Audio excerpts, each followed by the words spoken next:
The purpose of this workshop, according to officials, is to gather key stakeholders having key government or public infrastructures for them to provide the needed data for government cloud readiness assessment, which will inform the development and formulation of the government cloud policy, strategy, and roadmap. The project is supported by a package in the form of a grant that the Ministry of Communications and Digital Economy received from the World Bank Group. Delivering the welcoming remarks, the project manager, Gambia Fiscal Management Development Project at the Ministry of Finance, Antatal, said the project, when completed, will optimize IT infrastructure resource utilization within government and save costs while ensuring resilience, secure and sustained IT infrastructure and services within government, ensuring availability of government service boards sitting on top of government private cloud, and provide guidelines on cloud service usage within government.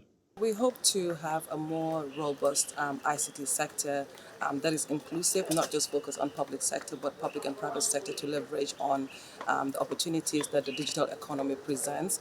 Currently, we're playing catch-up in terms of the digital world, the digital economy. A lot of the development economies are catching up on the fast-paced digital technological upgrade. So we're hoping that by the end of this project, we will have a very robust ICT sector and leveraging on the opportunities that it presents for the economy.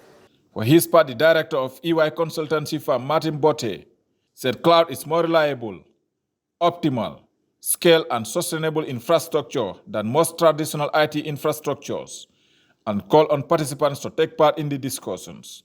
Through this workshop, we're going to guide you in taking a number of key decisions, okay, that will influence the cloud strategy that we are going to put together. We can't do it alone. Your participation is very, very critical, as Anta has highlighted. We just don't want to give you a document. It has to be a document that is relevant to your context and to your aspirations.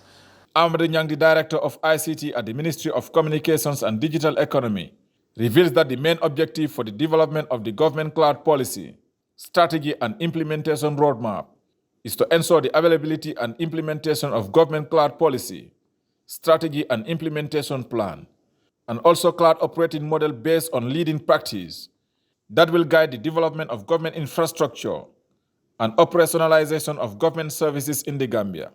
So as a ministry, we felt really, as a government, we need to engage.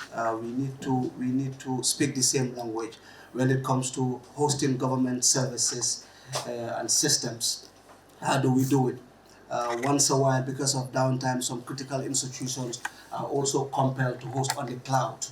What is the government cloud strategy? Do we have any policy that guides what kind of data as a government we can host on the cloud or we cannot host on the cloud?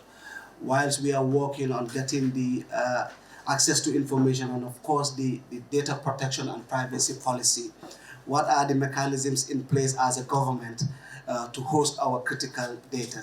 So this prompted us as a ministry to engage the World Bank to say, you know what, before we can say we will go on the cloud or we're going to have private cloud hosted here, or we're going to establish tier 4, because if you look at it, one of the priorities of the Honorable Minister and the Minister is actually to establish a tier 4 data center. But to begin with, you need a roadmap, you need a clear policy and strategy that will guide what we are going to do as a country. Today's workshop brought together experts and stakeholders to brainstorm mainly on how to get the best suitable cloud model for the government of the Gambia and as well provide the needed inputs that will inform the development and formulation of the government cloud policy, strategy and implementation plan. Reporting for GRTS News, I am Omar P. Jallo.